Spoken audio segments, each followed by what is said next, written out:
Hi, welcome to Infusion Health, the podcast. I'm comedian Chris Patrick, a.k.a. Self-Proclaimed Power Man.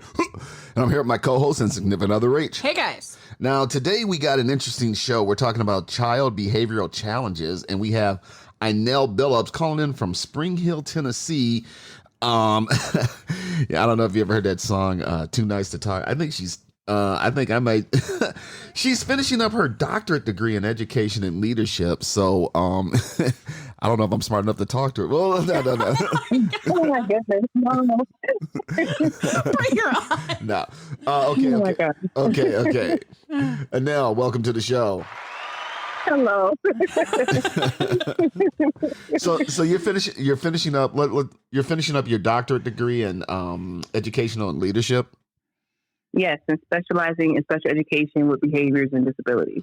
Okay, so let's talk about your background. Child behavior and challenges. What are some of the things that go on with, and what exactly explain your work, and what do you do, and who do you work, and what are the kids you work with?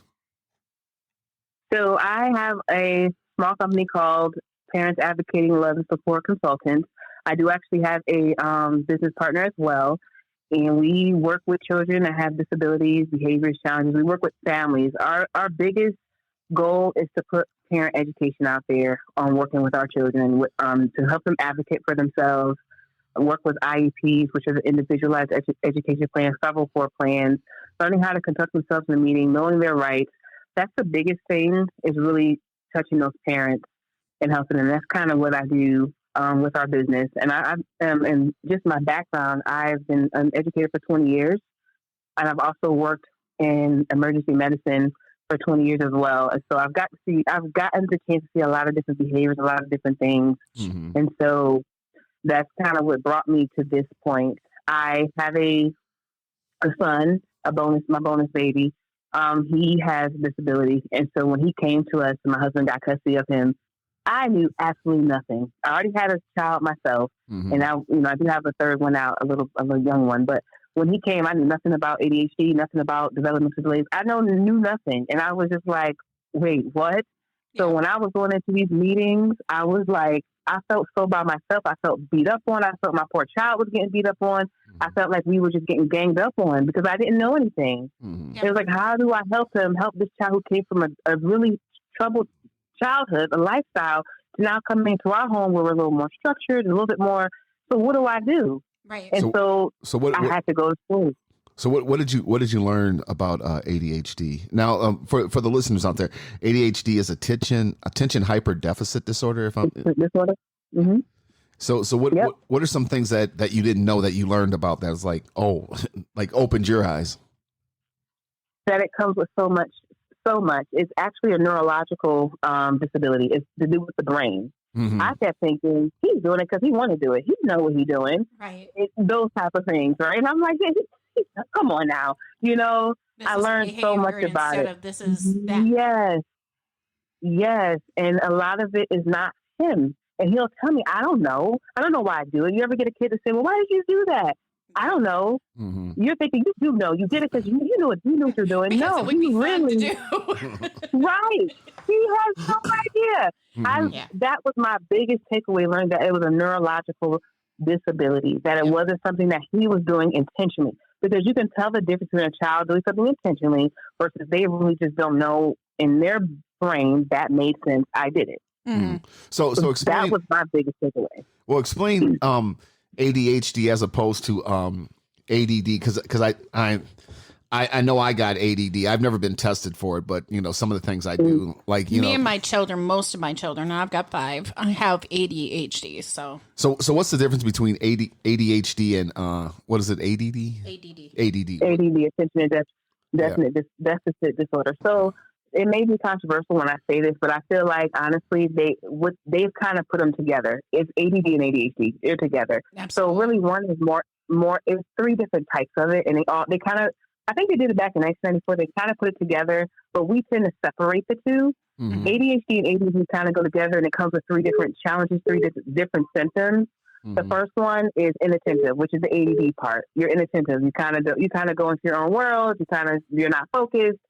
You'll be sitting there and just kind of go off into la la land, like into the space. Yep. Mm-hmm. And then there's attention hyper deficit disorder, ADHD, where the child is very hyperactive. They just can't sit down. They're moving. They don't know what to do. They're fidgety. They just can't stop moving. And then there's the type that is a combination of both. Mm-hmm. So that's why I say they since then kind of put them together because it's 3 different types. You just have to know which category, almost like autism, you're on a spectrum. You just got to know in ADHD what category you kind of fall into. Okay, well, like for me, there are times, like Rachel's like, you can remember this, you can remember that, but you can't remember that. And then there are times when I'm sitting there. He can remember his rock bands and who played, but he cannot remember what I told him last week. That's because I'm so busy, trying to get my business going and doing other things. I'm like, okay, yeah, but then I was like, okay, now what's this? And I got to reiterate it into my brain because it's like, yeah, you told me this, but I got to go do this. I got to go do this. I was like, yeah, okay, I got it. Yeah. Then it's like, okay, now what were we talking about again? Because I got like 50 things going on into my mind. And that is definitely what ADHD, ADD is. Those are exactly what it is. Your brain's got so much things going on. It's like picture a race car just going. And when it stops, like how you say you can remember your favorite rock band, it's because those are things that you can remember and you can process in your own way. Mm-hmm. Versus someone giving you something or giving you a direction, you can't really process it because of how it's being expressed to you. You're not receptive of it because communication comes with 2 ways of expressive and receptive. Mm-hmm. So with ADHD, it's how someone expresses something to you. So when she tells you something, you hear it, but you're like, it goes in one ear and out the other, and it's not intentional. Yeah. It's just how your brain is trying to process that information. Yeah. Yeah. Well, it's like, the important stuff. It's like, I'm dealing with this. I'm dealing with that. Yeah. You told me that. But then it's like, okay, what were we talking? Well, I told you that. I'm like, yeah. Right. But I think some parents need to understand how their child listens. How do they recept that? Because some parents just grab your face and say, this is what's going on. And some kids with ADHD, it still won't enter them. Maybe they need to fidget with something for them to open up that listening. Like you need to understand your child and how they recept it to be able to express it. With it, and that's one of the things I had to learn with my son. And once I realized that every child is different, ADHD is not going to be the same. Even adults is not going to be the same. Everyone's going to have something. You have to learn how to talk to them, and you have to learn how they're going to understand it. And so I had to start learning these things. I went back to school, and I had to learn and grow. And then that's what kind of where my specialty came in, is that because I wanted to learn ways to help my child. And I'm like, if I can find ways to help my child, what parents don't know, I can help them. Yeah. Because they don't know. Yeah. And so that's what I had to do. I had to learn. My son does not understand a crap what I just said. Yeah. So we have to break it down. I have to give him one task at a time. I have to do task analysts. Like you can make cards, you can do visuals. There's so many things you can do for a child or even adults to understand. If you think about adults, we use visuals, do we not? When you go to a restaurant, if I gave you a menu with no pictures versus a menu with pictures, which one would you most likely be more attracted to look at and really order from? Yep. Mm-hmm. We need visuals. We need visuals when we see the stoplight. We need visuals when we know the speed limit. So think about these kids who cannot process information that well. They need visuals to break things down. And they need to be easy steps. Mm-hmm. Absolutely. And I think it's strong to say that if you give them commands, some of them can only hold 1 command at a time. Some can hold 3, but don't go over 3. After they've finished their 3 chores that you asked them to do, then you need to reiterate with them if you want them to do more or what you want them to do, because they've only holded on to maybe 1 or 2 of those. Right. And I had to learn that. And it's so funny because my husband has learned a lot because he has ADHD too, but he's also an adult. So his adults just look a little different. So like he'll get so frustrated. He's like, do not just tell us, but babe, listen, remember, you got to break it down. So I'm so proud because he's grown too. And I had to kind of show him, and he's learned to just, all right, Jason, look, all right, first thing you're going to do is go pick up the toys off the floor and then come back. We got to break it down with him. A lot of things with behaviors and challenges that we see is a lot of patience on our end as a parents, as adults. And I think we're in such a society where, like you mentioned, we're just going. We have this project, that project, this business, that going. We never take the time to stop to try. We just expect our kids to go. Yep. But a child whose brain cannot function like that, they cannot go. You gotta stop. And that makes us have to shift the way we think and the way we do things and our limited beliefs on behaviors and how to handle our children. And I think it's important not to label them, You have Right. ADHD, so you cannot accomplish this goal, this goal, this goal. You have to find out what they're interested in because they will often excel in what they're interested in. Well, that's the thing Yeah. because when I found out later, like I said, I've never been tested for it, but ADD. When I found out about ADD, I saw a thing on people with ADD, and some people with ADD have become very successful. The guy who owns a JetBlue Airlines, Mhm. he has ADD, and he's been tested for it. He goes, "Yeah, I know I got ADD," but he's a millionaire, so Right. it's not a setback. It's just something that And that's why I tell my son. I say, he said, why am I so different? I said, that's because you're blessed. That's because you look at things. You look at the world differently the way that I would look at it. It's nothing wrong with the way that you think of something. You just have a more intricate way of looking at it than I would. There's nothing wrong with that. So now, first, going on, what are some of the other behavioral challenges that you work with? I work with children that deal with tantrums. I've had a couple clients, like I have some of the younger ones. They're like, how do I deal with this tantrum? They sit terrible too. He's like 3 or 4 and he's still doing it. Like, what do I do? I've worked with that. I've worked with children who can't sit down, children who have autism, and parents understanding, well, how come I can't do this? What can I do at home? So I've dealt with a lot of different behaviors. Right now, I work, not only do I have my business, but I also work for the DCS system here in Tennessee, where we work in the foster care unit. And I work with a lot of different children, even teenagers, dealing with some of those behaviors and things that they deal with. And I have foster parents that'll call me and they'll say, oh my gosh, I know, okay, she just went off. She just started throwing stuff and she's going crazy. I don't know what to do. And I always tell parents and tell everybody, there's a function to that behavior. She did not just, something is deeper going on that she could not tell you. So this is how she's expressing it. Is it okay for her to express it that way? No.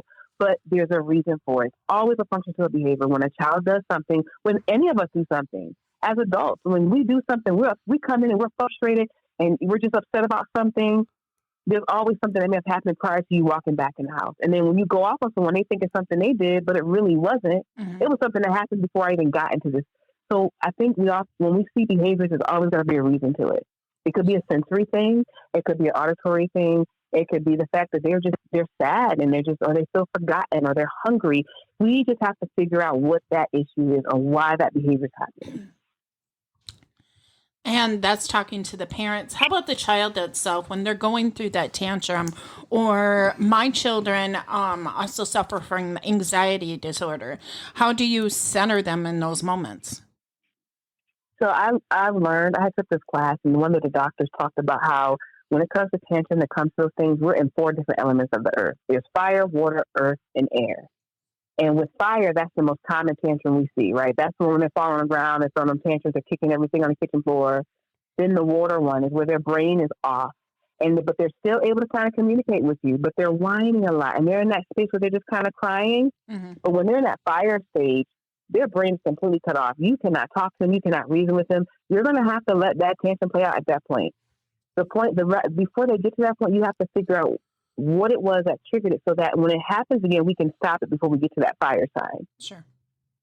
And then there's the earth sign, which is called the hard earth. That's the one when the brain is usually online, but you get that, no, I don't want to do it. No, whatever. No, I don't feel like doing it. That's that hard earth. And then there's the air sign, which is our ADHDers or our kids who can't really think or who can't commit. There's kind of like their brain function is on, but it's just kind of like, la, la, la, la. They're just in that. So I have to look at tantrums and look at behaviors and anxiety and things like that. Because if you look at it and you figure out, well, what element are they in? What part are they in right now? That's how you'll be able to go ahead and handle that situation. So if you have a child that has an anxiety, but they're just whiny and they're crying and they just don't know what to do, most of the time their brain is on and off and you just can't get through. So you kind of you'll learn how to kind of work through it. So if they're crying and it's not like a hard cry, you could probably talk with them. You can console them. But if they're just really having this yelling, at that point, their brain is totally shut off from anything that you're going to say. So you kind of have to let it play out. You give them a quiet area where they can kind of get themselves together.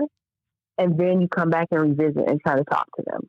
But how do you I don't know if that's how do you work with kids like, okay, as far as being kids, but then when they get into adulthood, when they go to college, when they go to their jobs, how do you teach them to deal with what they got to be better at their jobs, to be better at college?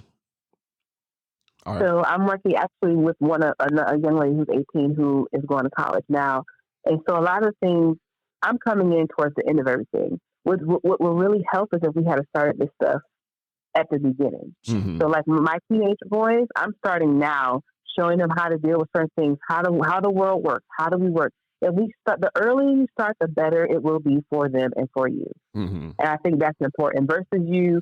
It's a little more difficult, but you have to be a little more patient because at 18, 19, they've already kind of got their brain set to what they're going to do. This is my way, no way. But you have to, again, it goes back to us being more patient, taking the time, breaking things down, and sometimes being hands-on with them and modeling what we want them to do and showing them what to do so that they can be successful. Mm-hmm. So you got one that's going to college. What is he studying? Well, it's not my hers, child. It's one of my foster kids. One of my foster kiddos she's going to college. And so she is at the point where she was not taught a lot of those things. So me and her foster mother now are working with her now. And she has a couple of people at the school, and she has one person with the state helping her because she needs a whole team of people. It takes a team. It takes a village. Mm-hmm. And so she needs that. And I think that goes for any child. They need a village. They can. You can't do it by yourself. You need each other to kind of survive and go through this. And so I think because she has a village working with her, helping her through it, and being consistent, consistency is the biggest thing. Mm-hmm. Being consistent is going to help her to succeed. Mm-hmm. So how does like things like electronics? Because I notice with electronics, kids got their cell phones in front of their face all the time. Mm-hmm. You go anywhere and you see kids and they got these. It's like, will you guys put these things down and talk to each other? Right. This world is so technology driven. So there's websites that help with like family management with technology. Because there's some parents I get all the time. It's like they're in the video games. I don't know what to do, and then they get a temptation when I turn it off. So a lot of that I have to tell them is your fault because why? We just let them do it. Why do we let our kids get on? Because it quiets them down. I can do what I got to do, and they're fine. Mm-hmm. But now when I need them to do something, and we go take them off, it's a whole big thing. Yeah. So for us. In my house, and I would say in my house, what me and my husband did, we have rules. Monday through Thursday, you do no video games. Video game is a luxury. It's not something that you can just do every day. It's a reward. It's something you do on the weekends. Monday through Thursday, you should be doing something with school, reading a book. We don't even do a lot of television during the weekday. Mm-hmm. We do reading. We spend time together. We go outside. You can play family games, but you have to kind of shift the dynamic of your household and to shift the way you want things to work. Mm-hmm. And I always tell people with parents when they say, well, they'll say, okay, we did the first week, but it didn't go well. He was upset. He threw this. I always tell it takes you 21 days to break an old habit and about 3-4 months for you to really get used to a new habit. Mm-hmm. So it's going to take that child some time to get used to this rule is new. My mama said, I cannot play my video games until Friday. How am I going to? It's going to take them a minute, but once you stay consistent, and that word I'm going to keep saying because I think in our society, we don't stay consistent. We start off and then we say, well, it doesn't work. Right. We want this miracle thing for it to snap our fingers and it's going to work. Mm-hmm. Stay consistent, stay patient, and hold your ground. And things will start to shift. Eventually, that child's going to get it. Now, if you have a child that has a disability, it's going to take a little bit longer. Mm-hmm. It's not going to be as easy, especially if their brain is just used. You're going to have to really rinse and repeat. Take your time. Try not to yell. I know it's easier said that because you get frustrated. Trust me, I know. But try not to yell. Try to really just stick your ground. Like with my son, he'll say, I want this. Well, no, you can't have that right now. We're going to eat dinner. Nope, after dinner. Nope. I'll keep repeating it. Eventually, he'll be like, okay. And he walks away. He's like, I got it. Just after dinner. Hold your ground. Do not give in. I think it's also important for the parents to have a timeout. I know that when my kids get me in that mood, I'm like, okay. And I used to blow my top after that point, but nobody learns anything. And feelings just get hurt. So I'm like, right now, you do not want me to talk to you. You do not want me to have this conversation with me. I said no. Step away from me so I can calm down, and we will come back together when I am calm. Right. And you know the best thing about that? I love that because you're teaching them how to deal with their emotions. You don't even realize, like you're modeling, okay, they'll know because you think some of these kids that got these anger issues that just go in, they weren't taught, I need to take a minute. They're not realizing that I'm not in this space of being able to reason or talk. if mommy and daddy's doing it, then I know that I can do it. You just modeled such a perfect way to deal with emotions and tantrums and things like that. That was such a perfect thing, because then you'll take your time away, they'll come back, and then you guys come together and be like, okay, now let's talk about it. So I love that. I can't say that I'm always great at it, but I've learned through experience that that is the best way to deal with everything. Yep. And I have to do that with my children too. I'll tell my little 8-year-old, he'll be like, Mommy's not upset with you, but she just needs a moment so we can talk about this. And he'll feel like it's him, and I have to tell him it's not you. Give mommy about 5 minutes, and then we'll come back. You know what I mean? And we'll talk together. Okay, so let's go back to the beginning. Okay, your child is born. At what age when do you start to find out that he may have ADHD or hyper ADHD or ADD? Or any type of disability? Yeah. That's such a great question. So what we've taught a lot of teachers and parents is normally the average age is between 6 to 8 where they actually are diagnosed. Mm-hmm. But when you really find out a child has something going on, especially like autism or something going on, usually it's the first year. Parents always know something's different. That child has not hit that milestone. Something's not right. Especially if you had other children, you'll know my child was walking, by then they're 3 and they're not talking, they're not walking. Something's wrong. Parents usually know before you bring them to a provider or whatever. They usually know, but they're not fully diagnosed until later on. Mm-hmm. And a lot of places, depending on where you go, they don't want to diagnose children with ADHD early on, because why? It could just be that they're going through a phase in their kids, and they can grow out of it and grow. You know what I mean? Like my 8-year-old, his teacher told me, and if I didn't know what I knew then, which I'm glad I knew, She said he has ADHD. He won't sit down. I'm like, no, I don't think he has ADHD. You're in denial. No. Come to find out, the program he was in, all they do is make him sit and do worksheets. Mm-hmm. But I'm like, children can't sit. Nobody can sit. I can't sit for hours on end. You know? It has to be a really good movie. And I think that's a really strong point to reiterate. Some of these ADHD, other behaviorals, need to express themselves through getting rid of that energy, finding the sport that's right for them. Not even just a sport, just going out for a walk or run, or getting that energy out of their body. Yes, I'm so glad you said that. I actually have a parenting and 10 challenge workbook that I have, and it's free for a lot of parents. And one of them is the section called "When I Can't Stop Moving, Keep Me Moving." People think with children ADHD, sit them down. They gotta be still. That'll keep them. No, keep them moving in a more organized way. They have this part of their brain that's called proprioception. That's another part of their senses. And that's just their body not being aware of things. So they're either a sensory seeker or a sensory avoider, where if they're a sensory seeker, they're jumping all over the place. They're jumping off here. They're doing this. If they're avoiding senses, they'll cover their ears with loud noises. They won't touch anything. And so you have to do things that are going to help them organize that part of their brain. And so I tell them there's this thing called heavy work.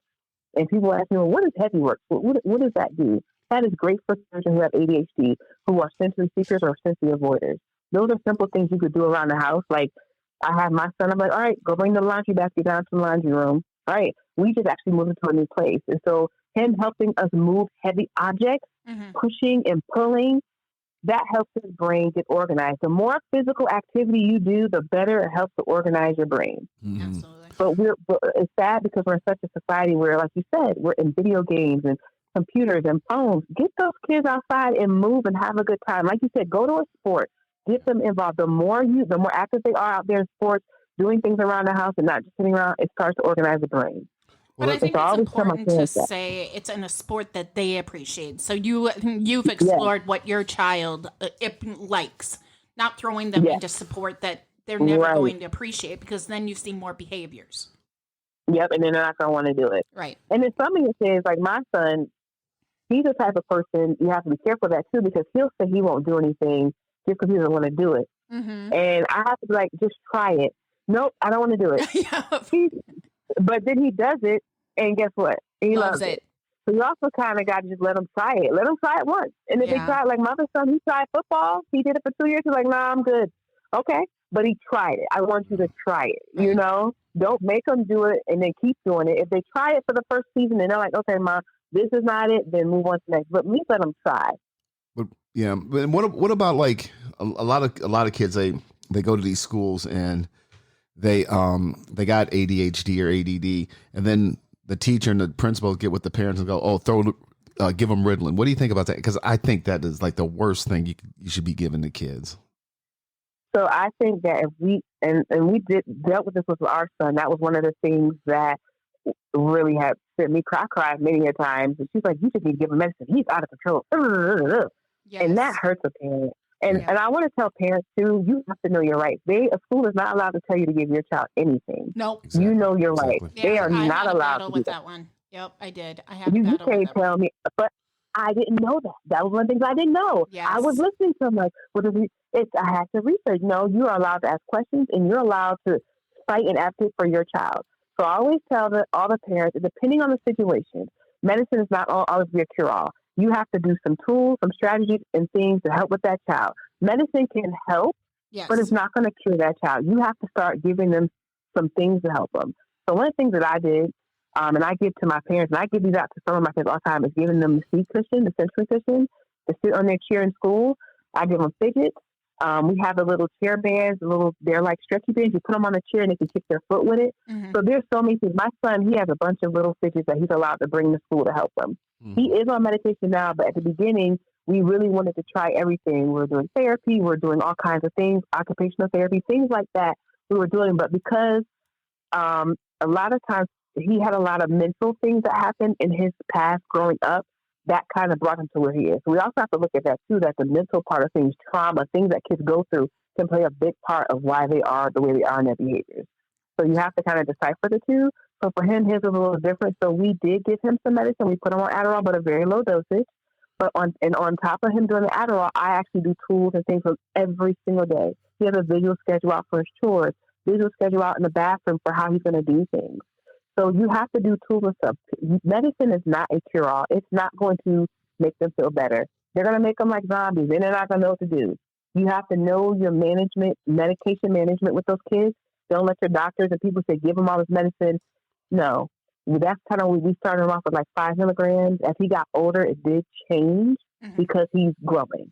Right. But he right now, he's only on like 20 milligrams. No, I mean 15 milligrams of Adderall. That's it. And he's going to be 15. And we just work with him and give him tools. And if he has staff, and we're lucky where we live, he has a special education team that works with him, that understands him. If you have that and you have a team like that, he can be successful. But a lot of places don't have that, which is sad. A lot of schools, a lot of teachers, they don't have the patience. So that's why they say give medicine. Yeah. But it's also, they're like, I'm trying to deal with this kid and I'm dealing with your kid because of this behavior. Why don't you just give him medicine? Right. And it's like, okay, but there's a lot of other natural things that I can be doing with my children before I put them on a medication. So let me try those natural ones and see if my son or daughter still needs that medication. And that's what we did. And then we realized, after we tried everything for years, it wasn't, don't try it for like 2 months. Okay. No, you have to really, it's trial and error, work and try, and it's a lot of patience. You just got to do it. And teachers, I mean, in Sinnoh Falls, a lot of these teachers are general education teachers. They are not trained in special education, so they don't know. But like for me, I was lucky to have both. I have general education and special education. So when I taught in my classroom, I had a sensory area, I had a quiet area, I had fidgets, I had sensory seats. Because I know these kids can't sit. Even if they don't have ADHD they just can't sit. And I feel like, why is this a big deal that they have to sit in the seat? As long as you've taken that test and done a task, if you're doing it standing up, I don't care. You got it done. Right. Yeah. A lot of behaviors will cut down if it's not a power struggle. A lot of adults want this power struggle. They have to do it my way or no way at all. Then you will continue to have these behaviors. You're going to continue until you start working with your child and realizing, even with my son, you know what? He swept the floor. He may have swept the floor hopping on one foot. Don't care, but he swept the floor. Why am I going to make a big deal because he's hopping on one foot? You get what I'm saying? I do. Yeah. I do. Yeah. I know that teaching them tips and tricks also help. When me and Chris first moved into the house with his ADD and my ADHD, we kept on losing the keys to the house in the cars. And we're like, I don't know where I put them. So Chris bought some hooks that go up in the kitchen. And then we were like, oh, that's where the keys are. That's where the keys always go. And that's where the kids have learned, okay, that's where the keys go. And every single time, my daughter is a driver now. And she's like, where's the keys? They're not where they belong. And she's talked to me about how she always leaves things behind in the car. And I said, well, I had to teach myself to check my body and check my car before I shut the door. So okay, what am I doing today that I need out of my car? I need my keys. If I'm working, I need my badge. I need this. I need that. If I'm going to enjoy the sun, do I have my sunglasses? Do I have my keys? Do a body check before I shut the door, because I guarantee you I will leave something behind. The other day, my daughter was taking the car, and I'm like, I forgot my badge in the car. So I think it's important when kids, even at a very young age, did you put everything in your bag? Do you have your computer in there? Do you have your books in there? Do you have your pencils in there? Okay, now as you're leaving, where did you put your shoes? Where did you put this? Where did you put that? Because I guarantee you, I got so many calls, Mom, I left this behind. Yeah. Yes, that is definitely. And I love what you just said, how what you just did, it was task endless. You just broke everything down to smaller steps, and you took a minute to stop and think, what do I have to do? And that's one of the things that I tell my son, and I tell kids too, stop, think, and then react. Stop, think about what you need to do, then react to it. Yeah. And that's what we have for him. We have visual. Like I said, visuals are like the best friend for children. Visuals will help break things down completely. And that we have a checklist, right? What do you go there? He said, yep, I have this, I did that. He said, I got everything. Because then that helps him be more independent. And it also helps you not to continue not to be there kind of like that helicopter parent or that parent that's like, all right, did you get? And it gives you a parent, as a parent, way to kind of let go a little bit. Because he feels more independent. Like, I got this. I got my checklist. I do it. Yeah. As adults, though, like you said, you're an adult. You can know to stop. Wait, okay, do I have my bag? Do I have this? You can stop and do that. But kids, they can't. So that's our job, to give them a visual, a checklist, something that they can use so they can feel that independence, to be like, okay. And then eventually they won't need that visual because they'll just know the routine. Like you said, the keys always go here, right? Yep. Well, this has been an interesting conversation. And like she said, parents out there, they want to put your kids on any kind of drugs. You do have options, and the school cannot tell you. So make sure you do your research and all that. And I'll let Rach close us out. All right. Oh, and then thanks a lot for being on the show. We've learned a lot, and maybe we'll have you on again. Who knows? Absolutely. Thank you. So you guys come to an end again. Know your child. If they're going through something, find out what it is. And maybe it's not the right moment for you. Give yourself that break and reiterate with that child. That quick reaction can be so traumatizing, but if you go back and make a personal connection, it will mean everything in their future. Have a great one. Take it easy.